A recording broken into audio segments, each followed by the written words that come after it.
Hey guys, my name is Darwin and today we are going to talk about tactical knives. So I'm going to start with why a knife is referred to as tactical. Usually, and we'll start with this guy, this is the Kbar Cutlass Machete. So this is one of the bigger tactical knives that we sell.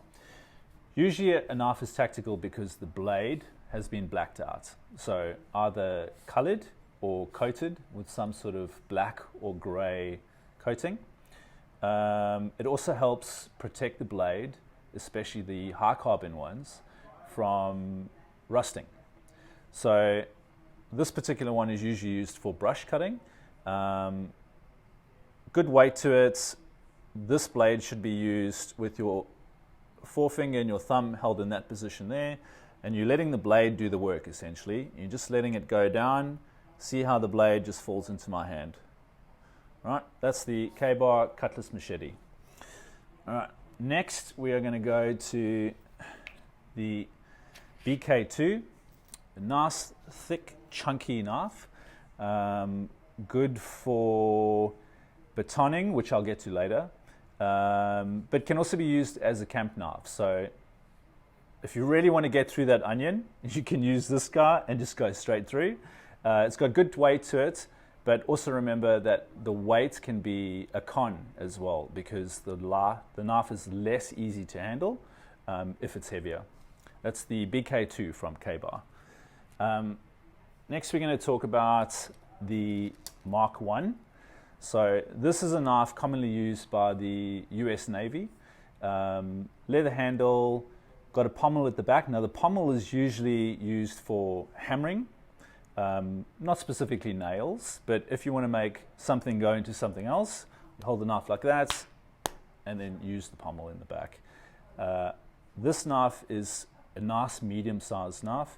It's easy for preparing food, but at the same time, once again, which we'll get to at the end, you can baton with this knife. And that's the Kbar Mach 1. This is the Kbar, commonly known as the USMC. So this knife was first introduced in World War II to American soldiers and very quickly became a favorite. Leather handle, pommel.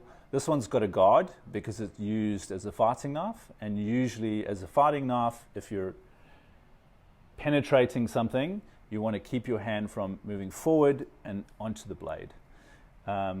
Something very interesting about this is that at the back you'll notice a very thin section and the blade is slightly curved. Now I usually get asked fairly frequently why that is there. So if you're familiar with what a Bowie knife is a fighting knife, and this is Barry, by the way.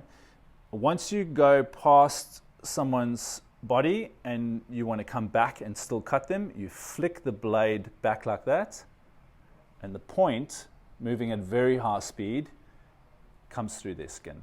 Now, that is not something we recommend that you do with it. I'm just purely telling you what the purpose is.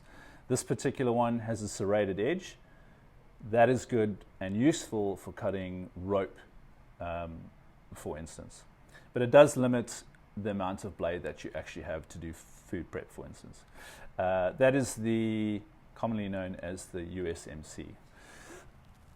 Lastly, I'm going to talk about this little guy. So all of those have been fixed blades.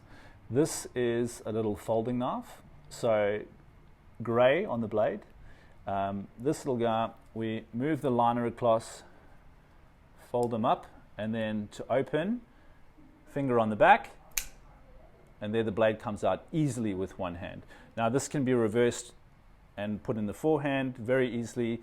So nice light blade, easy to work with, great for food prep. Nice as a little camp knife or something to take hiking with you, really. That is the Mark 98 from Kbar.